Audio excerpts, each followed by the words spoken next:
Iyi ni BBC gahuza miryango ivugira i Nairobi kuri metero 19 na 31 ku mirongo ya FM yaga binini no kuri internet kuri bbc.gahuza.com.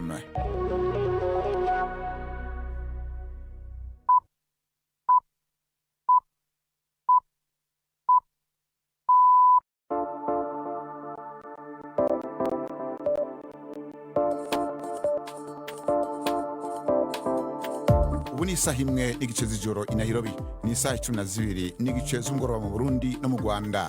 Muri kumwe na Bernard Bankukira. Mwiriwe bakunzi ba BBC gahuza miryango, turi kwa gatatu igana rya 27 z'ukwa gatanu 2026. Mu ncamake makuru tugiye kubashikiriza uyu munsi no munsi mukuru w'intama canke w'igitambo Eid al-Adha kuba Islam bose. Mu Burundi abagore ba Islam bagiye kuza barafotorwa batarinze gukura umwitwikiro, bagiye kurondera ibibaranga. Naho mu gihe ikiza ca Ebola kibandanya gikwirakwira mu buseruko bwa Kongo, abanyagihugu mu ntango bobo bibaza ko bwarurutse. Yaje kuza abantu bakoresha ibyatsi cyane, abantu baje kwivuza cyane ku byatsi batekereza ko hari izindi ndwara bari kuvuza z'amaruzi, ko atari Ebola nyayo. Mu Rwanda igipolisi kirasabwa gukoresha ubuhinga bwa none ndetse no guca bugufi mu kazi kabo. Mu yandi makuru, mu makuru y'imikino, Nuno Espirito Santo azakomeza ari umutoza w'ikipe ya West Ham nubwo yamanutse mu cyiciro cya kabiri. Ayo nandi menshi nabateguriye ntabacike. Ndi Yves Bucyana. Aya makuru ahagarariwe na Latifa Mutesi. Idonido ni mukanyuma makuru vuga hirya no kwisi dushikirizwa na Anne Marie Wemizi. Umuyobozi w'ishami ry'umuryango w'abibumbye ryita ku buzima OMS yasabye ko habaho guhagarika imirwano byihuse mu burasirazuba bwa Repubulika ya Demokarasi ya Kongo kugira ngo abakozi b'ubuzima bashobore gukumira ikwirakwira ry'indwara ya Ebola. Uyu muyobozi yavuze ko ako karere karimo guhura n'ikibazo gikomeye cyane, aho icyorezo n'imirwano bihurirana, kandi ko umubare w'abandura ukomeje kwiyongera kurusha ubushobozi bwo gukumira icyo cyorezo. Ishyirahamwe rinini ry'abakozi ba Samsung Electronics, uruganda rukomeye rwo muri Korea y'Epfo rukora ibijyanye n'ikoranabuhanga, ryemeye icyemezo cy'iyo sosiyete cyo kongerera abakozi umushahara. Ibi byatumye haburizwamo imyigaragambyo yari maze iminsi 18 yashoboraga guhungabanya isoko mpuzamahanga ndetse n'ibikoresho byifashishwa mu kubika amakuru. Ni inkuru ya Jekon mumva mu ijwi rya Jean-Claude Mwambutse.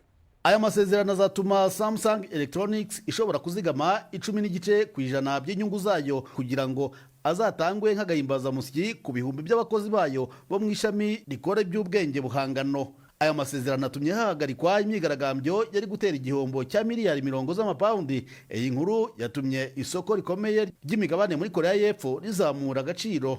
Iki kigo nicyo cyunguka cyane mu gihugu, ariko kikaba ari nacyo gifite agaciro kari hejuru. Samsung na mukeba wayo ukomeye SK Hynix byombi bifite agaciro karenga 40% by'isoko rinini ry'imigabane mu gihugu.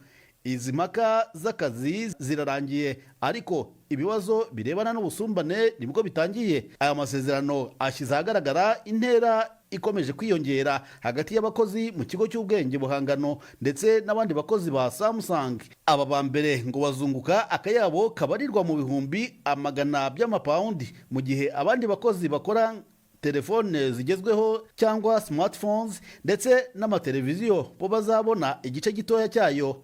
Bamwe mu banyamigabane ba Samsung bateguje ko bashobora kuziyambaza inkiko kugira ngo aya masezerano aseswe, bavuga ko inyungu zizabiza abashoramari. Mu ntangiriro z'uku kwezi, umutegetsi ukomeye yasabye ko habaho umugambi watuma imisoro itangwa n'ibigo byo mu rwego rw'ubwenge buhangano igabanywa abaturage bose. Ingabo za Israeli zasabye abatuye mu mujyi wa Tai uherereye mu majyepfo ya Libani kwimuka ndetse n'abatuye mu duce tuwegereye, zivuga ko ibitero byo ku birindiro bya Hezbollah muri ako gace bigiye gutangira vuba. Israeli yakomeje kongera ubukana bw'ibitero byayo byo mu kirere, ivuga ko ari igisubizo ku kwiyongera bw'ibitero bya drone by'itsinda rya Hezbollah rishyigikiwe na Iran. Mu itangazo ryashyizwe ahagaragara na Hezbollah, bavuze ko abarwanyi babo bahanganye n'ingabo za Israeli mu majyaruguru y'uruzi rwa Litani. Bernard. Urakoze Anne Marie.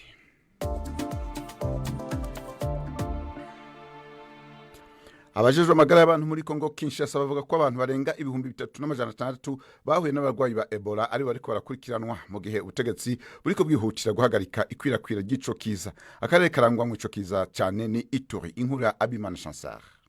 Abantu bashika 1000 nibo bamaze kumenyekana ko bashobora kuba baranduye mu gihe abarenga 100 gusa ari ibi bipimo vyo muri laboratoire bimaze kwemeza ko bayanduye. Ico kiza ciziziye cane intara za Ituri, Kivu ya ruguru na Kivu y'epfo mu buseruko bwa Kongo, aho abagwayi bashika 230 bariko baravugwa. Ishiramwe mpuzamakungu gita amagara y'abantu ku isi OMS rivuga ko ubu bwoko bwa Ebola budakunze kuboneka buzwi nka bundi buryo, ari kibazo c'amagara y'abantu gihangayikishije amakungu. Naho atarucanco rwemewe rwo gukinga iyo ndwara ruraboneka, abategetsi bavuga ko imiti igeragezwa ishobora gutangura gukoreshwa vuba. Hagati aho, Amerika iriko iriyumvira kurungika abajejwe amagara y'abantu muri Kenya kugira bafashe gutunganya ikibanza kizokwakirirwamwo abanyamerika bashobora kuba baranduye ico kiza muri aka karere. Amashirahamwe y'abagira neza nayo yonyene abandanya atanga imfashanyo. Samaritan Pulse rivuga ko ritegekanya kugurura ikigo c'ubuvuzi bwa Ebola gifise ibitanda 50 mu buraro ku bushira ubuseruko bwa Kongo mu minsi mikiri imbere. Abategetsi hamwe n'abafatanya bikorwa mpuzamakungu bariko barongereza ibipimo, ibikoresho by'ubuvuzi no gukurikirana irandagata y'ico kiza, bizeye ko boshobora kugihagarika mu mezi 6 ari imbere. Tukiri kuri iki kiza ca Ebola nyene ngo haraheze igihe kinini abanyagihugu bo mu ntara ya Ituri bataramenya ko ari co cari cabateye, bituma birukira abamenyi bikeka ko amarozi. Mu kanya gaheze navuganye na Sibo Rurema Mudahunga Gabriel, umunyagihugu aba muri iyo ntara, kuko ngene bariko baragerageza kucirinda ntangore n'amaza ingene mu misi ya mbere bagifata. Ku ntangiriro ya Ebola abantu ntabwo baje kumenya ko ari Ebola, hejuru yo gushidikanya. Ahangaha Ebola ije kugaragara hano muri Ituri neza tariki 15 z'ukwezi kwa gatanu, mu gihe Ebola yaje kutujyaniranya ku mateka abaganga baduha kuva mu kwezi kwa 4 k'uyu mwaka. Baravuga yuko hariho n'abantu bapfuye kubera baca birukira mu tuvuga ngo barumenye canke abapfumu canke abavuzi bakoresha imiti kama. Hari ico mubizi ko ivyo? Izo nkuru zaje kugaragara kuko hari umuntu waje gupfa, bazanye umurambo, abantu baje kubishushanya nk'ibintu by'abapfumu nk'uko bivuga, bavuga yuko ari abaruzi baje kurugana, abandi nabo baza kwemeza izo nkuru, bakomeza izo nkuru kuzasasa mu baturage. Ibyo biza gushira umwijima ku baturage bagari nyamwinshi, kubwo kugira ngo bakurikirane ingwara iyo ariyo bayita yuko ari amarozi. Ibyo byatumije abaganga batabona ukuntu baza gufata imyanzuro y'iki cyorezo, kuko abantu bari bacise uburozi baja mu bapfumu n'abandi baja mu bandi. Nibyo byatumije umubare ushaka kwiyongera cyane, kuko ingwara itari yakamenyekana. Hari amabwirizwa mwoba mwarahawe yo kwikingira iyi Ebola, nayahe muyakurikiza gute? Aho imenyekaniye abantu batangiye gukaraba intoki buri kanya, abandi batangiye kwanga guhura n'abantu bayirwaye, abandi batangiye kugenda bakurikiza amabwiriza ya muganga. Neneho naho babonye umuntu ushobora kuba yarwara umutwe, yafatwa n'umuriro, cyangwa se wenda umuntu navuga ugaragara nk'uko ayirwaye, bagahita babwira vuba abaganga. Abanyagihugu bose ubona bavyumva, bumva amabwirizwa. Ni ikintu cyamanje kuza gukora mu baturage, kuza kije kuvuga yuko ari amarozi, abantu bose ntibahita babyumva kimwe. Na niyo mpamvu abantu bamwe baje gukora ikintu gisa na méfiance, bavuga yuko iyo ndwara itariho. Alors aho baje kumenyera yuko itaraho ngaho, itari hano gusa Ituri, bakumva yuko igeze n'ahandi, byatumije neneho abantu barushaho kuyifatana agaciro, neneho no kugenda bubahiriza amabwiriza ya muganga. Ariko hari ibibazo bize by'abaturage bafite. Urabona hano hariho intambara za Kodeko, abantu baturutse muri za Goma bahunga, abantu baturutse i Bukavu bahunga. Abo bantu kubwo kugura ibarakoa, agapfukamunwa, kubona isabuni, kubona uburyo bashobora kwikinga iyi ndwara, no kugira ngo abantu babone ukuntu bihutishwa ku masantere de sante, bigoye abo bantu bagufi cyane kubwo kwirinda iki cyorezo caje kugaragara hano muri Ituri. uyo rero yahise Rurema Mudahunga Gabriel munyagihugu ari mu ntara ya Ituri ko tuvugana kubijanye n'ikiza ca Ebola. Abakenyezi b'Abayisilamukazi bo mu Burundi bashobora kuba bagiye kubahiriza mu kwemera kwabo kuvyerekeye kurondereza passport canke izindi mpapuro zisaba isanamu zabo mu gihe bategekwa kwambura imyitwikiro bambaye. Igihe ari kwifatanya n'Abayisilamu guhimbaza umunsi w'intama, President Evariste Ndayishimiye avuga ko bidatahurize kandi abarundi bose bangana imbere y'amategeko, akaba yabemereye kubikurikirana. Inkuru ya Patrick Waso ari Bujumbura.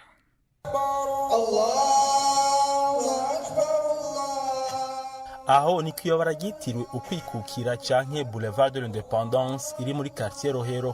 Abayisilamu ku rwego rw'igihugu niho bahuriye basenga bahimbaza umunsi mukuru wabo w'intama.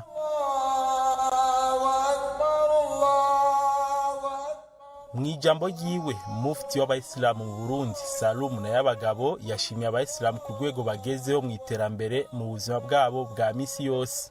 Yahamagariye abo arongoye kugira uruhara mu iterambere ry'igihugu. Ariko mufti yasavye umukuru w'igihugu ko bohindura uko abakenyezi b'Abayisilamukazi bafatwa iyo bagiye kurondera ivyangombwa. Kubijanye n'abakenyezi bagenda kurondera impapuro z'inzira zimwe bita passport, yuko iyo bagezeyo bababwira ngo nibakure imijitandiyo zijya voile. Mu mateka y'Ubuislamu umukenyezi akaba atari kure kwerekana imishatsi kiretse yari mu bihe bidashoboka. Ubu naho tukaba turi mu bihe by'amahoro n'umutekano. Ivyo birashengirwa inahe na bamwe bakenyezi b'Abayisilamukazi iyo bituye igipolisi kijejwe imbibe.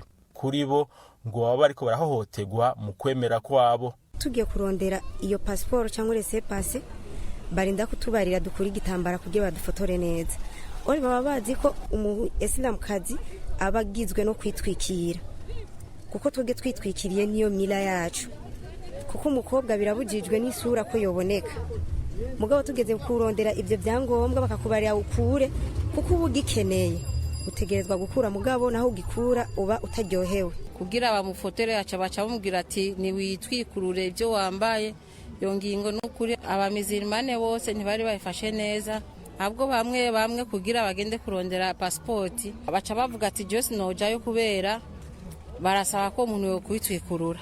Mu kwishura ku majambo n'ibisawo yashikirijwe, umukuru w'igihugu cy'u Burundi asa nuko adatahura uko bamwe babasaba kwitwikurura mu gihe abandi atavyo basabwa. Evariste Ndayishimiye yaciye asaba ababijejwe kuvyiga kuko ngo abarundi barangana imbere y'amategeko. Mu gisata kijanye na migration mu gipolisi naje navuze ntivyumvikana yuko umubikira bo mufata passport yitwikiriye, mugabo umuyisilamukazi bakaca bamukora ko ako gateka, kandi nabo ari mico y'idini. Turibaza yuko muri ico gisata ico bariko baragihinyanyura neza. Twese duteza kugira amahirwe amwe mu gihugu cy'u Burundi, abantu bose barangana imbere y'amategeko, nta uri inyuma nta uri imbere. Takbir! Takbir! Inkuru ziva mu bajejwe umutekano zivuga ko ivyo gusaba ko Abayisilamukazi bambura imyitwikiro yabo iyo hageze ko bafotogwa bijanye n'imvu z'umutekano. I Bujumbura, Patrick Waso. Urakoze Patrick. Tuje mu Rwanda, aho igipolisi cy'igihugu cyahimbaje imyaka 25 gishinzwe. Ijambo mukuru w'igihugu Paul Kagame yashikirije yasabye abapolisi gukoresha ubuhinga bwa none ndetse no gusha bugufi mu kazi kabo. Avuga ko ari ivyo bizofasha abanyarwanda kandi ko bizonabafasha mu kurangura neza amabanga bajeje. Juventine Mugije Maria yajujuguriye inkuru.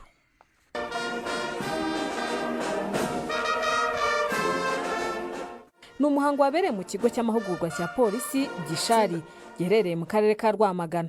Umuyobozi mukuru wa polisi y'u Rwanda CG Felix Namuhoranye yavuze ko mu myaka 25 ishize polisi yageze kuri byinshi, ariko bishimira cyane uburyo yakoranye n'abaturage haba mu iterambere no gukumira ibyaha. Yavuze kandi ko muri iki gihe kurinda abaturage n'ibyabo biri gukorwa hifashishijwe koranabuhanga rigezweho. Polisi y'igihugu yashyize imbere uburyo bwo gucunga umutekano nabwo bushingiye ku ikoranabuhanga hifashishijwe ubwenge buhangano ndetse n'urusobe rwa serivisi zihurijwe hamwe zitangwa mu buryo bw'ikoranabuhanga.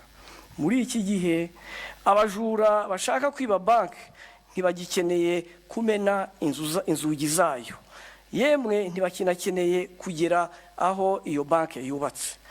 Gushyira rero abapolisi gusa ku miryango ya banki ngo tuyirinze ibisambo, ntibyabuza ko iyo banki yibwa. Perezida Kagame yashimye ibikorwa bya polisi yagezeho muri iyo myaka yose, ayibutsa gukomeza kurwanya ibyaha bya ruswa no kurangwa n'ubunyamwuga mu kazi. Imiterere y'umutekano ikomeje guhinduka nk'uko byavuzwe n'umuyobozi wa polisi y'igihugu, kandi ibyaha biragenda birushaho gukorwa mu buryo bugoye, gukurikirana, buhindagurika kandi bwambukiranya imipaka. Niyo mpamvu imikorere ya polisi y'igihugu nayo igomba kujyana n'igihe. Mu mwaka w'ibihumbi 2000 nibwo polisi y'u Rwanda yashinzwe binyuze mu guhuza abari abapolisi ba komine, gendarmerie y'igihugu na polisi judiciaire. Juventine Munagije Maria, BBC Gahuza Miryango, i Nairobi. Urakoze Juventine. BBC Gahuza Miryango kuri Sanganiro mu Burundi ni kuri FM 89.7. Tukiri mu Rwanda nyene sentare y'intango ya Kigali yafashe icyemezo cyo gufunga by'agateganyo Dr Emmanuel Semwaga mu gihe agikurikiranwa ko ivyaha bifitanye isano n'akazi akora mu buvuzi bwo gufasha ababuze uruvyaro. Gushika ubu ubushikiza amanza ntiburagaragaza idonido ry'ivyo yagirizwa. Latifa Mutesi.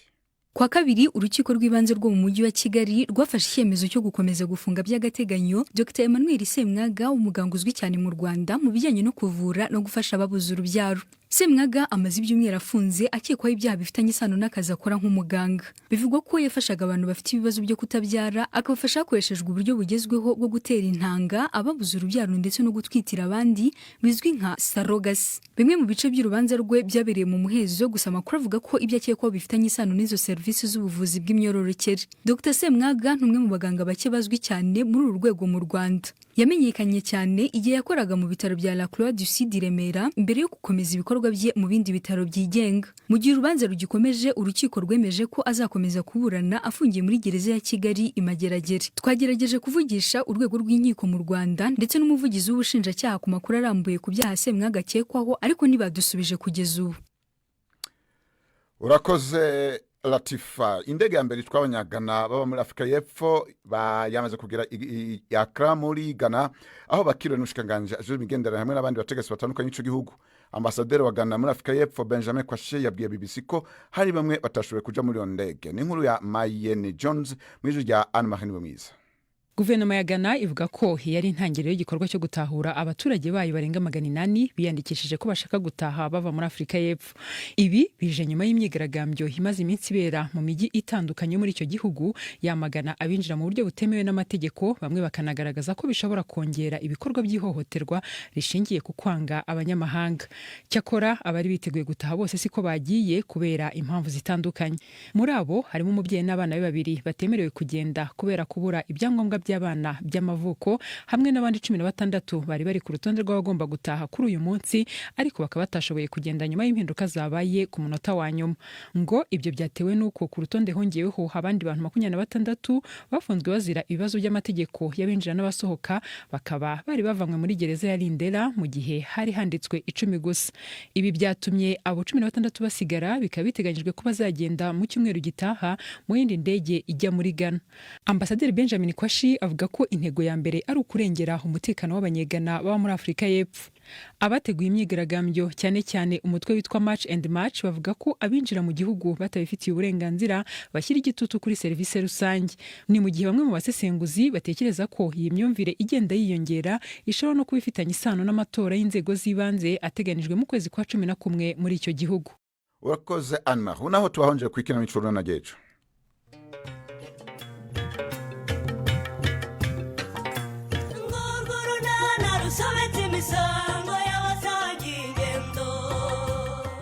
Mu kiganiro nacyo kuri wa kane twabateguriye nk'ibi bari ibiki koko ibikireya aka kajaketi nakanyesi ndakazi neza ngize ukuri iyi jaketi ya Nyesi yageze hano ite nese kutagira amaguru ngo yizanye urumva yahageze ite ngize ukuri Chris we mbwira niba Nyesi asigaza hano nkuko mbyumva nese kuba Nyesi yansura hari ikibazo reya ni 12:45 kuri BBC.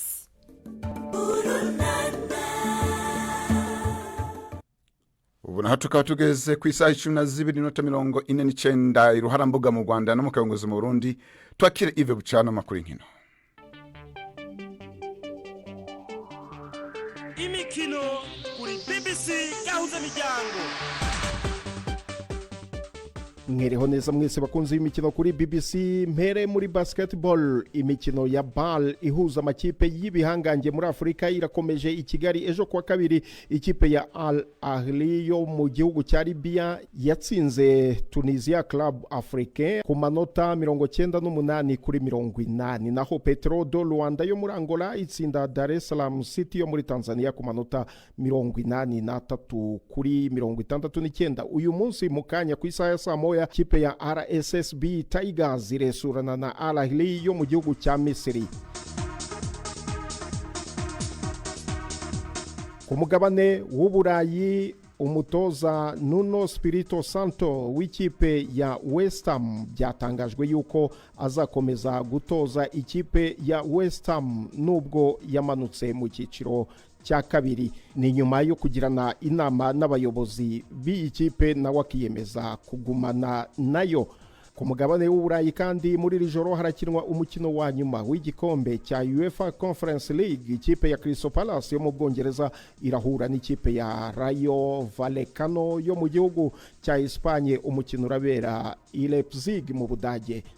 Rutahizamu wa Barcelona wavunitse Lamine Yamal n'umwe mu bakinnyi bari ku rutonde rw'ikipe y'igihugu ya Espagne. Igitangaje nuko iyi kipe izakina igikombe cy'isi itarimo umukinnyi n'umwe w'ikipe ya Real Madrid bwa mbere mu mateka. Uyu mukinnyi w'imyaka 18 wa Barcelona ntabwo yakinnye ukwezi kwa nyuma kwa shampiyona y'uyu mwaka kubera imvune. Umutoza w'ikipe y'igihugu ya Espagne Luis de la Fuente yatangaje ko atita kuri Real Madrid cyangwa kuri Barcelona iyatoranya ikipe y'igihugu. Ati icyo nshaka nuko aba bakinnyi b'umupira w'amaguru banyurwa kandi bakagira ishema ryo guhagararira ikipe y'igihugu. Real Madrid ntabwo yatwaye igikombe na kimwe muri uyu mwaka w'imikino kandi yashoje shampiyona irushwa amanota 8 n'ikipe ya Barcelona yatwaye igikombe cya La Liga. Nkomereze mu Bwongereza, ikipe ya Manchester City niyo iyoboye amakipe ashaka gusinyisha Elliot Anderson, mu gihe uyu mukinnyi wo hagati wa Nottingham Forest nawe ubwe yifuza cyane kwerekeza muri City aho kwerekeza muri Manchester United. Manchester United ntabwo yifuza gutanga amafaranga y'umurengera cyangwa ngo ishorwe mu biganiro birebire bitagira iherezo. Nta bwumvikane buragerwaho hagati ya Forest na Manchester City kandi aya makipe yombi aracyari kure cyane ku giciro cy'uyu mukinnyi w'imyaka 23 y'amavuko. Bivuze ko ibintu bishobora guhinduka igihe icyo ari cyo cyose.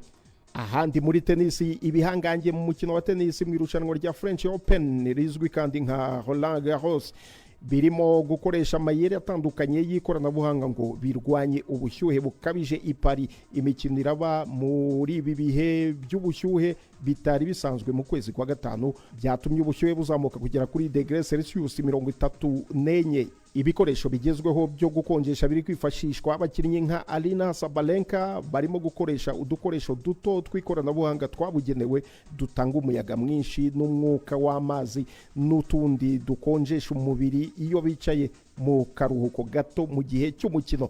Ayo niyo y'imikino nabateguriye. Gendi Yves Bucyana. Imikino urakoze Yves Bucyana. Ubu naho twakire Jean Claude Mwambutsa mu kiganiro cy'abagore kigaruka ku kazi k'ubuvumvu gakogwa n'umugore mu Rwanda.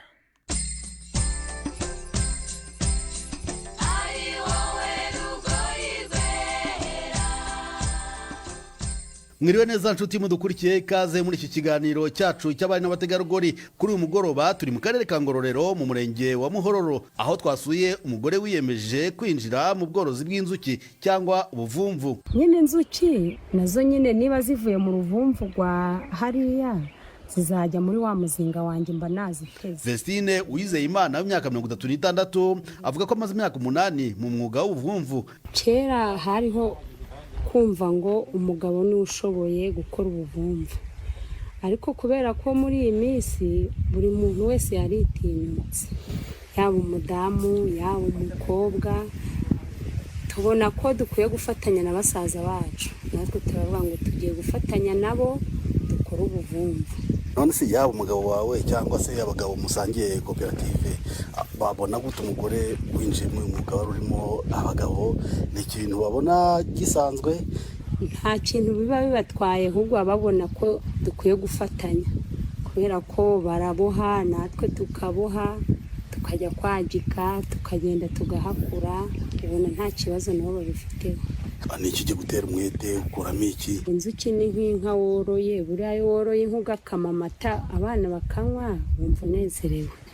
Tugaruke ku mutegarugori watinyutse aka kazi. Abategarugori dusanzwe tubaziho indi mirimo y'isuku, yo gutaka n'indi mbese twita ko ari yoroshye, ariko umwuga w'inzuki ubona ko ukomeye, zirakuruma zigira gute? Ntabwo ujya ugira ubwoba ko zizakwangiriza isura? Oya, zirakuruma ukihangana, kubera ko buriya nazo uba uri gukuraho ibyo urya, niyo mpamvu zakurya nawe ukazirira ibyazo nta kibazo. Uko bigaragara musaba gukora akazi kenshi, kwinjira mu mashyamba, ntibigoye ku muntu w'umumama?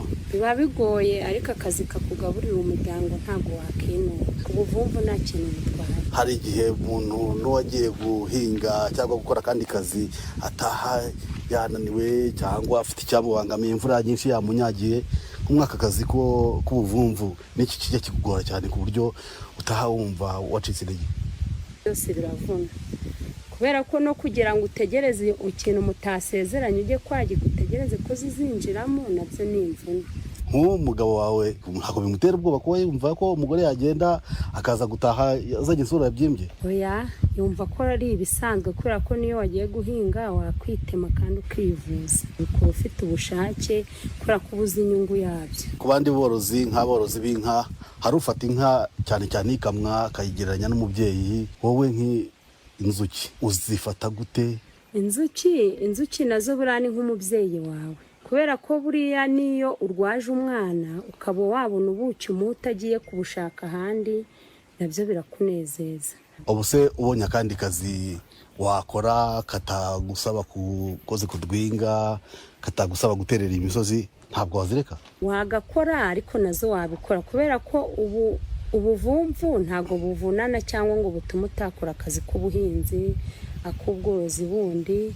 Ubuvumvu nyine ni inzuki ushyira hariya ukajya uzisura bisanzwe, n'akandi kazi wagakora. Mubwira ahantu mubona inzuki, ubu bworozi bw'inzuki bwabavanye, ubu mukaba mwishimira muti turi ahangaha twarahoze ahandi hatari heza? Twe twaturutse mu miryango itandukanye, dukora koperative y'ubuvumvu.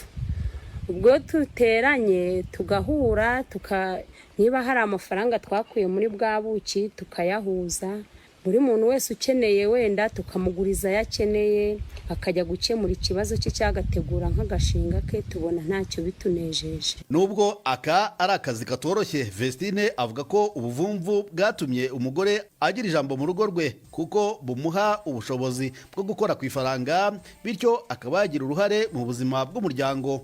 Turabashimye inshuti mwari kumwe natwe, ikiganiro cyacu tugisoreje, mwari kumwe na Jean Claude Mwambutsa.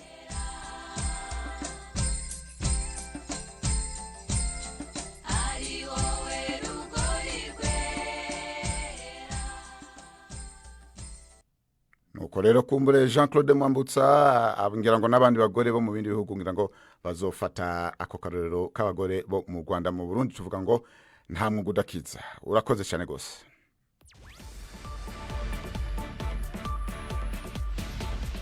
BBC Gahuzamuryango yabateguriye uburyo bwo gupakurura ibiganiro byayo mukabibika muri telefone ngendanwa zanyu no kuri computer, mukaza kuvyumviriza igihe cyose mubishakiye.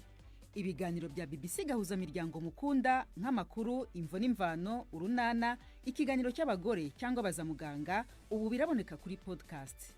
Ja ku rubuga rwa BBC Gahuzamiryango ariko bbcgahuza.com urondera hari podcast. Amakuru yose y'uburyo podcast ikora n'ukuntu wayishyira muri telefone yawe byose urabisangayo.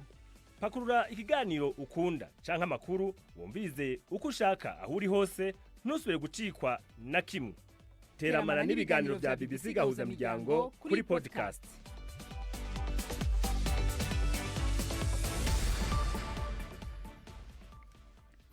Ni na hano rero turangirije amakuru yacu yo kuruno wa kabiri wa gatatu igenekerezo rya 27 z'ukwa gatanu 2026. mu makuru rero twashikirije mushobora kuyasanga no ku rubuga ngurukanabumenyi rwa BBC gahuza miryango. Amakuru yahagariwe na Latifa Mutesi, muhinga bw'ivyuma yari Davis Mwasaru. Byana bankukira nabashikirije nkaba ndabipfurize kuronirwa aho murereye mu mpande zitandukanye z'isi. Nagahwane.